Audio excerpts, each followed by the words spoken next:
L'idée, ça a été de profiter de l'occasion que la machine était démontée, de la proposer au public, donc aux journées du patrimoine et vis-à-vis des scolaires, ce qui permet aux jeunes et aux moins jeunes de découvrir l'intérieur d'une locomotive à vapeur, chose qui est quand même relativement rare aujourd'hui, puisque c'est quand même la seule machine de l'Ouest. C'est un témoignage important des dernières machines à vapeur qui ont été construites pour la France. En 1947, après, il n'y a pratiquement pas eu de construction de locomotives à vapeur. Alors la nature des travaux, il a fallu déjà enlever tous les appareils annexes, les pompes, les différentes commandes, le cerveau-frein et un certain nombre d'autres pièces qu'il a fallu démonter. Là, c'est une partie des travaux qui sont à notre charge complète. Là, ça n'entre pas dans le cadre de la décennale. Il me faut 49 000 € pour finir la machine.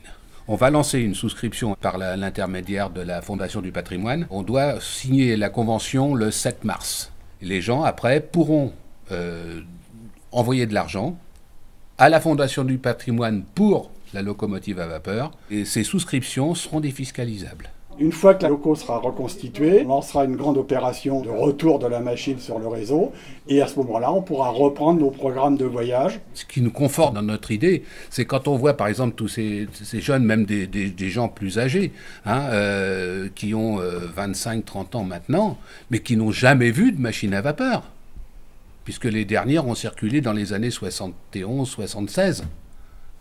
Après, tous ceux qui sont nés après n'en ont jamais vu. Et la plupart ont été ferraillés.